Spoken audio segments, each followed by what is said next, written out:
जी। मनोज जी दिल्ली से। राधे राधे महाराज जी। महाराज जी, समय समय पर जो त्योहार आते हैं, अलग अलग पारिवारिक परंपराओं के जो देवी देवता होते हैं उनकी पूजा अर्चना होती है, परंतु सच्ची भक्ति और मोक्ष प्राप्त करने के लिए अपने आराध्य देव को कैसे हमें पहचाने, हम पता कैसे चलेगा? नाम जप करो, अपने आप जागृत हो जाएगा हृदय में। नाम जप करो, भगवान का कोई भी नाम जप करने लगो तो आगे चल करके अपने आप जागृत हो जाएगा। जैसे अब हम अपना क्रम बताते हैं जीवन का।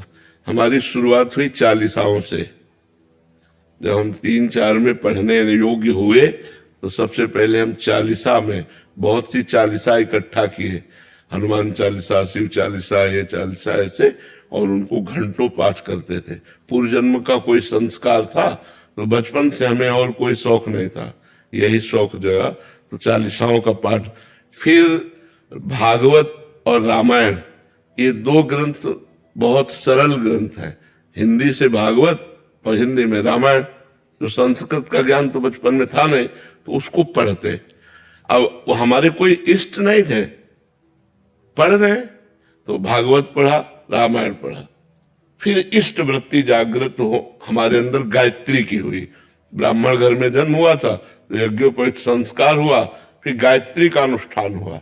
पुरस्चरण जिसे कहते, 24 लाख मंत्र का पुरस्चरण होता है। पूरा चोटी पे पवित्री बांध करके, पवित्री पहन करके, मूठा कुशाका लेकर के, मेखला धारण करके, बड़े नियमावली से पितृ तर्पणों सब गायत्री। अब देखो गायत्री गुरु हुई। अब गायत्री अनुष्ठान जब पूरा हुआ तब आगे शिव भक्ति का प्रादुर्भाव हुआ। भगवान शिव की अनन्य भक्ति एकदम जागृत हुई कि अब जो कुछ है हमारे भगवान शंकर है। अब हमें जब महावाक्य मिला संन्यास मार्ग में और भगवान शंकर की भक्ति पुष्ट हुई, क्योंकि वेदांत भगवान शंकराचार्य ही आचार्य है। शंकरम शंकराचार्यम केशवम बादरायणम, स्वयं भगवान शंकर शंकराचार्य जी के रूप में प्रकट हुए। तो हमारी भक्ति रंग ला रही थी। इतने में रासलीला का दर्शन हुआ काशी में। अब तो लगा हम इनके बिना जी नहीं सकते। बस रासलीला ले, कैसा होगा वृंदावन, ये प्रश्न खड़ा कर दिया। अब वृंदावन की तड़प हो गई। वृंदावन आए और वृंदावन ने ऐसा पकड़ा कि अब आप देख ही रहे सामने है।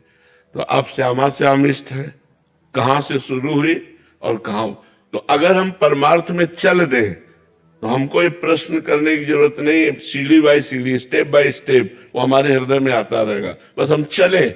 जैसे हमने कहा नाम जप करो आप, तो राम कृष्ण हरि शिव जो भी नाम प्रिय हो, यदि आप जपोगे तो आपको स्टेप मिलने लगेगा, आपको सीढ़ी मिलने लगेगी। अब ये, अब ये, अब ये, आगे से आगे हृदय में चलने लगेगा।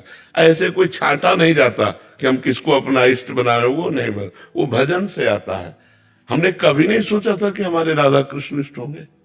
शिवोपासना, कट्टर शिवोपासी, मतलब कट्टर, कुछ और नहीं, सिर्फ भगवान महादेव पार्वती, बस वो सांब सदाशिव, सांब सदाशिव। और ऐसा आया कि एकदम सब तो वो भगवान देते हैं।